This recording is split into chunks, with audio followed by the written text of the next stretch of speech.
Estado de um lado, sociedade civil do outro. É o Estado que vai nos salvar dos efeitos da enchente. É a sociedade civil, o nós por nós, que vai nos salvar do abandono do Estado. Mas será que isso tudo realmente faz sentido? Dessa vez será necessário que eu me apresente para que não haja nenhum tipo de confusão a esse tipo. Eu sou Alexandre Guilhão, sou cineasta, sou doutor em História, sou um sujeito de esquerda e pesquiso cinema, história e socialismo, em especial na América Latina.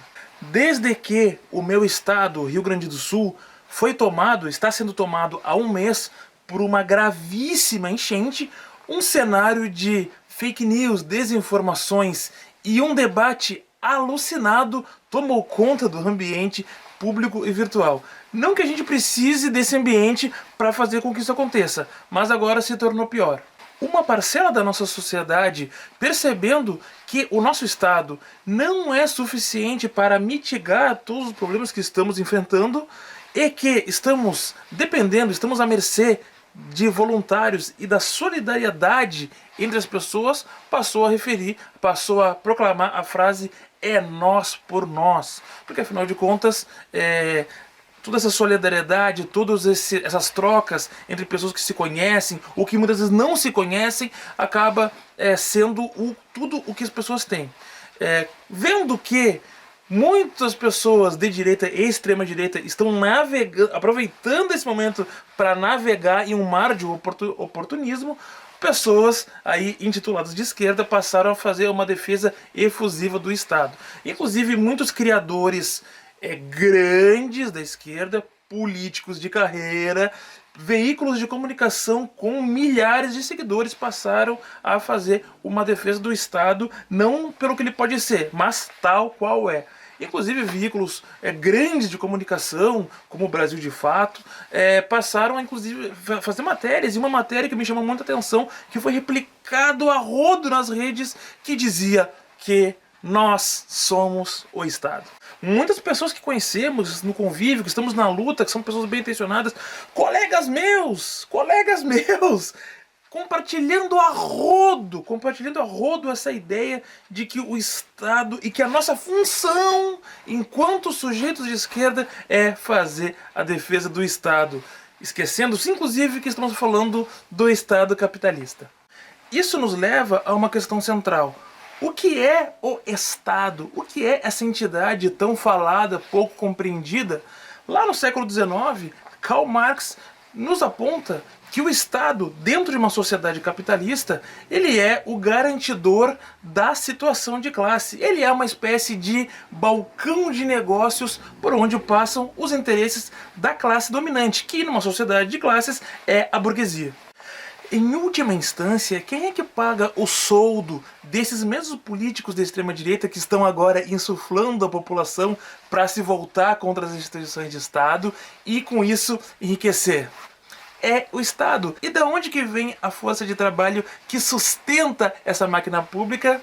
Da classe trabalhadora, que, em última instância, está pagando os seus algozes. Já no século XX, com uma diferenciação na relação dialética entre Estado e sociedade, que vai se dar justamente pelo aumento do aparato estatal. Outro teórico socialista, Antônio Gramsci, ao fazer um estudo da sociedade civil, vai definir que não há uma separação possível entre Estado e sociedade civil, que ambos funcionam na mesma lógica, no mesmo estado de coisas, pois as instituições privadas da sociedade civil replicam a mesma lógica de funcionamento de Estado, que é a lógica de funcionamento da sociedade de classes. Vai concluir Antônio Gramsci que essa noção de uma diferença entre sociedade de um lado e Estado de outro vem justamente da ideologia liberal. Mas calma. Tudo que eu estou dizendo não pode ser confundido de maneira nenhuma com uma defesa do Estado mínimo. Mas não pelo mesmo motivo que muitos estão dizendo, mas porque o capitalismo precisa do Estado moderno. Foi ele que inventou o Estado moderno. E quando ele diminui, veja bem, justamente a partir da defesa dos liberais, convenhamos, que possibilidade que isso teria de acontecer, ele não diminui naquilo onde se defende. O Estado, quando se torna supostamente mínimo, ele diminui a sua participação em programas sociais, ele diminui a sua participação em regulações da grande ou da pequena burguesia. Ou seja, quando nós temos um conjunto de empresas, por exemplo, que querem tomar a orla da cidade, aí o Estado diminui aí. Mas em outras áreas não diminui. Ele vai diminuir, é claro, quando aqueles grandes grupos, monopólios educacionais, querem ensinar aquela ideologia barata, baixa e de baixíssimo custo que nós vemos nas redes sociais e se torna matéria escolar, aí o Estado pode diminuir na sua regulação. Mas ele não vai diminuir, por exemplo, nos seus aparatos de repressão. Porque a própria burguesia precisa desses aparatos de proteção e não vai ter condições privadas de mantê-los. Portanto, o discurso do Estado mínimo, ele é um discurso de reforço da sociedade de classes. E qual é a pegadinha que nós não podemos aqui cair? A defesa do Estado capitalista como sendo um panteão de proteção das nossas necessidades e das nossas virtudes. Isso não pode acontecer jamais.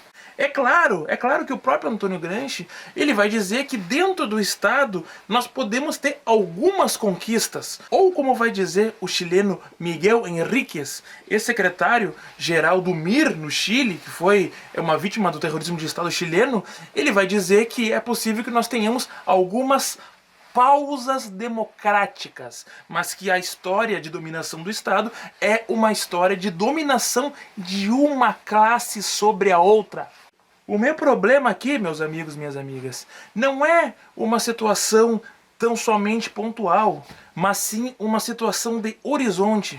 Se nós defendemos que esse estado de coisas é o que deve prevalecer para a posteridade, então quer dizer que o nosso horizonte, as nossas esperanças, significa manter um estado de coisas similar como o atual? Daí vai uma outra ilusão, que é uma ilusão de uma extração de uma pequena burguesia, de que nós podemos manter o Estado aí como está. Nós precisamos de alguém bem intencionado, precisamos de alguém bonzinho para gerir esses interesses. Se isso acontecer, nós vamos triunfar. Mas vejam, quando um governo de esquerda é eleito, e não é só no Brasil não, é no mundo, e chega lá com essa suposta boa intenção, pouco tempo depois, o que você vai dizer? Não tem força para agir, não tem como negociar, não tem como avançar nos seus programas sociais, vamos ter que conciliar, conciliou pouco, vamos ter que conciliar mais com o adversário. Agora nosso governo não é de esquerda, um governo de direita, mas tudo bem, pelo menos a gente não está exterminando o nosso povo. Quando foi que um horizonte revolucionário se perdeu completamente de vista? Quando que nós realmente abdicamos da ideia de que nós podemos superar esse Estado? Podemos superar esse sistema social e econômico? Eu até sei quando que isso aconteceu, mas isso fica para uma outra história.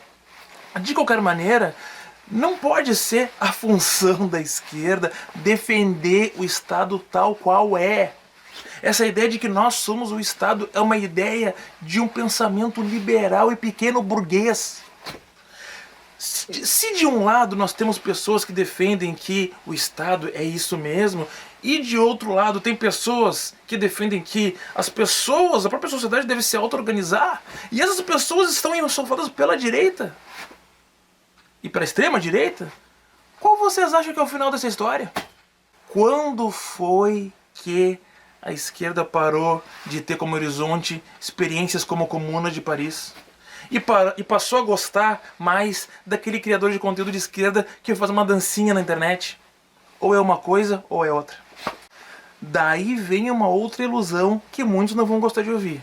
Mas, se por um lado nós temos a certeza, a convicção que temos um prefeito que não está à altura do seu desafio, não está fazendo o trabalho que nós necessitamos, isso é verdade, mas por outro lado, uma quase exclusividade, responsabilização desse indivíduo é tudo o que favorece esse sistema econômico internacional que nos rege. Por quê? Porque se o problema é só do indivíduo, basta trocar o indivíduo.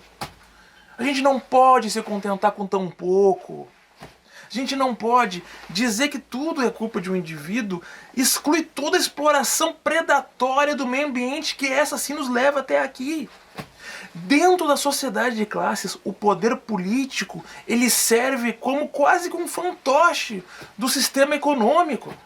Dos grandes donos, detentores desses meios de produção, que são quem colocam pessoas como ele ali. Então, nós não podemos tão somente atacar o palhaço que está na nossa frente e deixar livre toda uma gama de situações que nos leva a isso. Será mesmo que a foice e o martelo só ficam bem quando estão naquela tiarinha de quem gosta de carnaval de rua?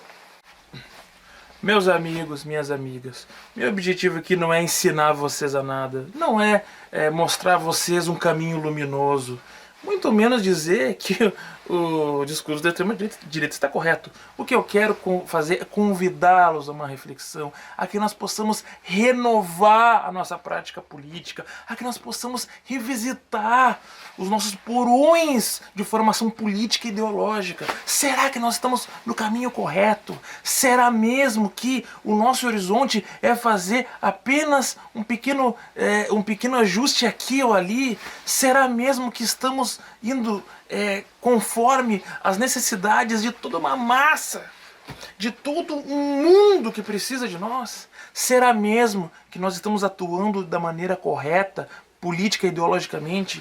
Só o que eu quero é que de maneira dialética nós façamos a reflexão. Pessoal, eu estou completamente aberto. Vamos conversar, vamos trocar essas ideias. Eu quero que alguém venha e me diga: você está errado nisso, nisso e aquilo, claro. Esqueçam minha formação acadêmica, isso não interessa de nada. Não importa, não estou dizendo que não interessa de nada, estou dizendo, mas é claro que interessa, eu tenho orgulho da minha formação e eu não quero dizer que a educação não vale de nada, mas assim, nós não podemos nos contentar com pouco. Nós temos que fazer uma boa leitura da situação, uma leitura material das condições materiais. Nós não podemos ficar nos levando apenas por sentimentalismos. Porque se fizermos isso, o jogo já está perdido. Gostaria de saber o que vocês acham.